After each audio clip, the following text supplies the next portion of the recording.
Donald Trump has ordered immigration raids, and enforcement efforts have begun across the United States, with a major show of force in various cities and reports of arrests nationwide. And the government is now armed with an expanded version of a deportation tool called Expedited Removal that puts immigrants at risk of swift deportation, possibly within days of contact with immigration authorities. In this comprehensive tutorial, I'll explain exactly what Expedited Removal is, who's at risk, and most importantly, how to protect yourself. And we're starting right now. I'm Brian Manning, and I used to be an asylum officer with the government. But now, as an asylum lawyer, I help immigrants all over the country secure their future in America through asylum. Let me know in the comments if you've got an asylum case pending or are considering applying. I'd especially like to hear from you if you've been waiting for an asylum interview for multiple years. Before we dive deep into Expedited Removal, I need to tell you something crucial right now. If you fear being harmed in your country and haven't yet applied for asylum, you need to talk to an asylum lawyer immediately about possibly applying. Based on guidance given to ICE officers and comments from Trump's team, including border czar Tom Homan, having a pending asylum application may be your best protection against being placed in deportation proceedings if you're not currently in them. And if you are already in deportation proceedings in immigration court, having an asylum application pending may be your best chance at avoiding arrest, detention, and rapid deportation. While we can't guarantee this protection will hold, you never know with Trump. At present, this appears to be the most important step you can take to protect yourself. Let me explain why this is so critical by highlighting the difference between normal deportation proceedings and expedited removal. In normal proceedings, called 240 proceedings, you typically aren't detained. You get multiple hearings in front of a judge, where you can present your case and explain why you should be allowed to stay. This process usually takes months or even years, but expedited removal is completely different. There's no judge and no real process at all, unless you specifically tell the immigration officer that you fear being harmed in your country. If you don't express this fear, you could literally be deported within days. Even if you do express fear and get what's called a credible fear interview, you could receive a negative decision, have a judge quickly uphold that decision, and be deported, all within a couple of weeks. You'll likely be detained this entire time. Even if you pass your credible fear interview and get to present your full case in immigration court, you may remain detained throughout those proceedings. Now, let's dive deep into exactly what expedited removal is and how it works. Expedited removal was created by Congress in 1996 as a way to quickly deport certain non-citizens without giving them a hearing before an immigration judge. Originally, it only applied to people encountered at ports of entry or within 100 miles of the border who had been in the U.S. for less than 14 days. The scope of expedited removal has expanded dramatically over time. In 2004, the Department of Homeland Security, known as DHS, extended it to cover people found within 100 miles of any U.S. border who couldn't prove they'd been here more than 14 days. Now, in January 2025, DHS has issued new guidance dramatically expanding expedited removal again. This time, they've eliminated all geographic restrictions. Immigration officers anywhere in the United States can now use expedited removal against certain non-citizens who can't prove they've been continuously present in the United States for at least 2 years. This may include people who entered legally under various humanitarian programs. I'll say more in a minute about who should be concerned about being subjected to expedited removal. The mechanics of expedited removal are frightening in their simplicity and speed. Here's how it works. When ICE or CBP officers encounter someone they believe may be subject to expedited removal, which could happen during a workplace raid, a traffic stop, or even just walking down the street, they can immediately detain that person. The officer will conduct a brief interview to determine identity, immigration status, and length of presence in the U.S. This interview is crucial because it may be your only chance to avoid immediate deportation. The officer probably won't ask if you fear returning to your country. If you do fear being harmed in your country, then you need to affirmatively express this. Don't wait to be asked. You can say something like, "I fear being harmed in my country and want to apply for asylum here in the United States," assuming you haven't already applied. If you can't prove you've been here for 2 years and don't express fear of return, the officer can effectively order you removed on the spot. No judge, no hearing, no appeal. The officer prepares the paperwork, and you could be on a plane within days. What happens if you do express fear of being harmed? Well, you'll get referred for a credible fear interview with an asylum officer. The interview usually happens within days while you remain detained. This is usually done by phone, with the officer asking you questions about why you fear being harmed. You likely won't have the chance to present evidence, and you might not have time to speak with an attorney beforehand or to be able to arrange representation during the credible fear interview. If you receive a negative decision after this interview, you can request review by an immigration judge, which is kind of like an appeal. This review by the judge typically happens within a couple days, via video conference. If the judge upholds the asylum officer's negative decision, deportation can happen pretty much immediately. You could be put on a plane within days, but sometimes it takes much longer, and you could even be stuck, detained for months or longer, if there are problems arranging deportation flights, which happens with some frequency. If you get a positive decision in your credible fear interview, you'll get a chance to apply for asylum and fully explain your case in court proceedings, which will take at least some months, and likely well over a year. You may remain detained during this process. It depends more than anything on how much bed space ICE has available. Okay, that's how the expedited removal process and the related credible fear process work. Let's talk now about who needs to be concerned about expedited removal. Who could be subjected to it? If you came to the border without a visa and have been in the United States for less than 2 years, then you're at risk of being placed in expedited removal proceedings, meaning you're at risk of swift deportation. This includes people who entered without inspection, like if you crossed the border without contact with immigration authorities. It also includes people who came to the border and had contact with immigration authorities, were detained for some time, and then released, whether that contact was at an actual border crossing checkpoint or inside the United States, but not at a checkpoint. But here's the thing, it looks like from guidance sent to ICE officers that Trump's team is also going to apply this to people who entered legally through humanitarian programs like CBP-1 or the program for nationals from Cuba, Haiti, Nicaragua, and Venezuela, known as the CHNV program. While these individuals currently have legal status through parole, that status could be terminated at any time under the new administration. If that happens, they could immediately become subject to expedited removal. People with temporary protected status, known as TPS, who have been here for less than 2 years, should also be concerned. While they currently have protection, Trump's team has clearly indicated their intention to terminate TPS for many countries.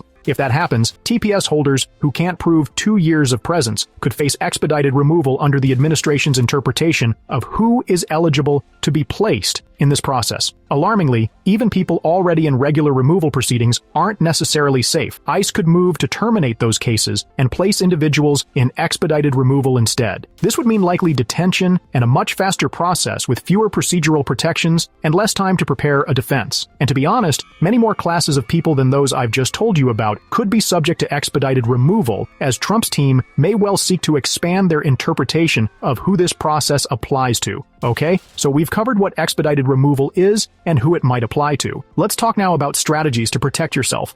First, if you fear persecution in your country and you haven't yet applied for asylum, you should consult with an immigration attorney immediately about applying for asylum.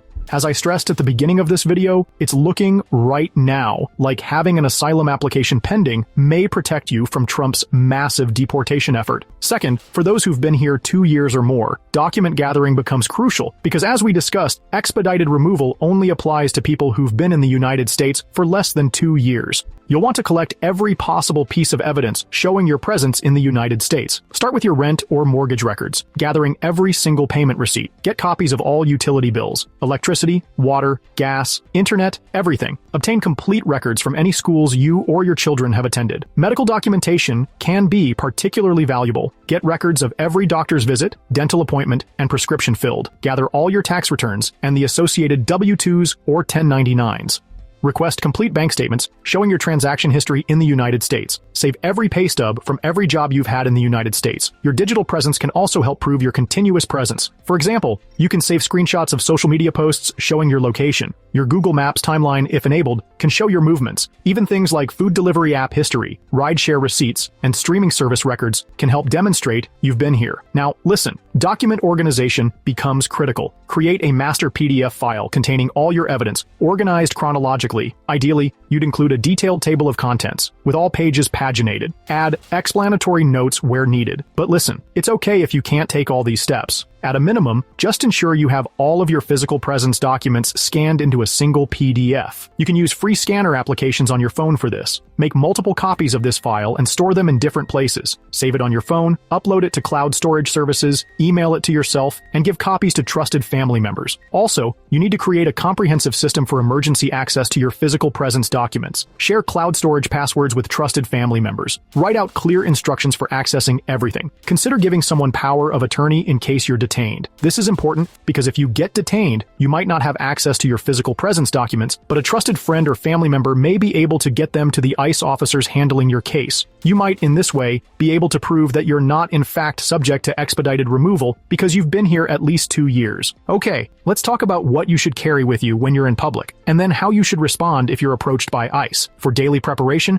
you should always carry certain key documents with you. If you have a pending asylum application, keep a copy of the receipt notice with you at all times. This is critical. If you've been here 2 years, make sure you have immediate access to the online PDF that we talked about with documentation of your physical presence. Also, have a list accessible on your phone of emergency contacts, including your attorney's information. You may want to also consider carrying a Know Your Rights card, explaining that you wish to remain silent and speak with an attorney. Carry some cash for emergencies. If you have been in the United States less than 2 years and you didn't come here on a visa, then I recommend that you not carry any form of ID whatsoever, unless you have with you an asylum receipt notice. If you don't have an asylum receipt notice, then I would not walk around with your foreign passport, birth certificate, or anything showing an address in another country. There's something else we need to address. Family preparedness. You should create a detailed communication plan with your loved ones about what will happen if you're detained. Establish a system of emergency contacts and create a phone tree for spreading information quickly. Implement a regular check-in system so people know if something's wrong. If you have children, make thorough arrangements for their care in case you're detained. Designate trusted guardians and prepare the necessary legal paperwork. Gather all their school records and medical information. Write out detailed instructions for their daily routines and any special needs they may have. Financial planning is crucial. Add trusted individuals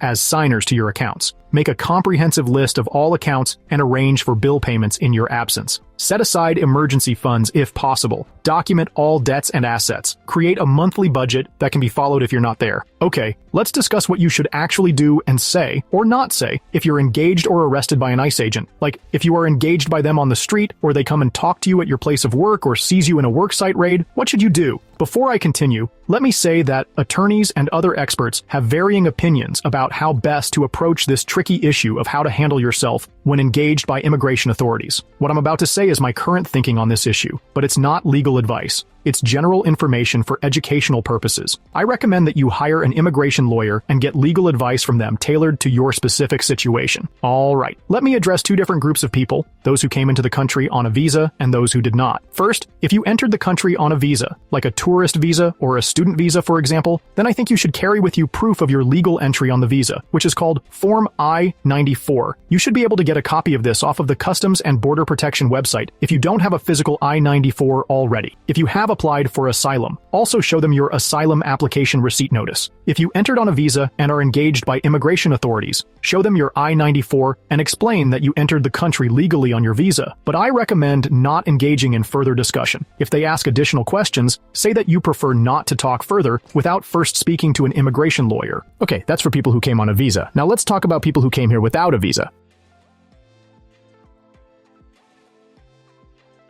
It also includes people who came here on a special parole program, including by plane, like under the CHNV program, for people from Cuba, Haiti, Nicaragua, and Venezuela, as well people from Ukraine and Afghanistan who came on the special parole programs for those countries. Now, let's subdivide this broader class of persons into 2 distinct groups, those who have been here for 2 years already, and those who have been here for less than 2 years. If you fall into one of these categories of people who came without a visa, and you've been here less than 2 years, I think it's best to say nothing at all when engaged by ICE.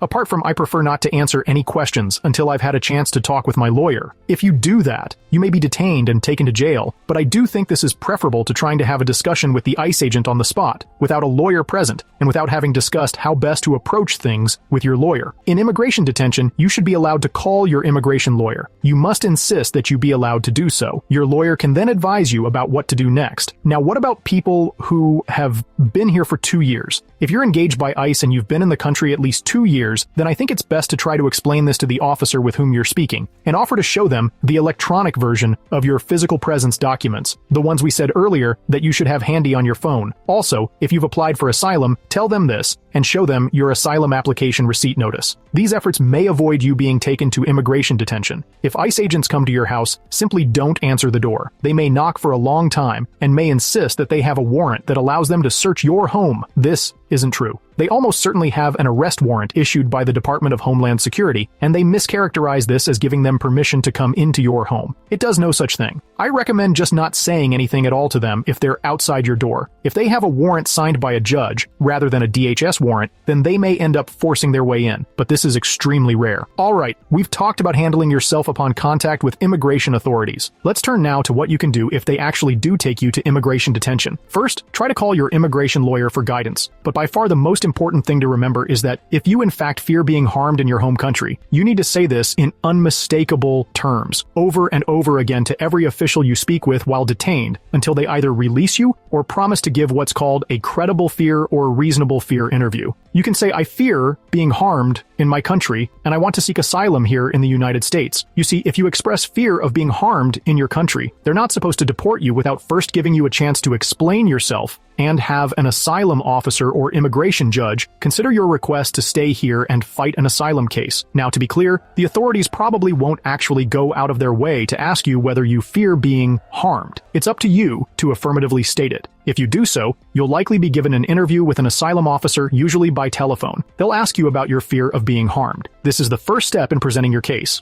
It's the first step in trying to stave off deportation. If you get a positive decision after this interview, you may be released and allowed to pursue an asylum claim in immigration court, or you may, unfortunately, remain detained while court proceedings play out. But at least you'll have a chance to make your case and won't be deported immediately. I urge you to speak with an asylum lawyer before this credible fear or reasonable fear interview. It's incredibly important that you know what to expect and know how to express the most important aspects of your case during this crucial interview. Here's another very important point. Don't sign anything without first talking to your asylum lawyer. Whether ICE tries to get you to sign something on the street or wherever they engage you or in immigration detention, you should refuse until you've talked to counsel. They may be trying to get you to consent to your swift deportation. Let me emphasize one final time.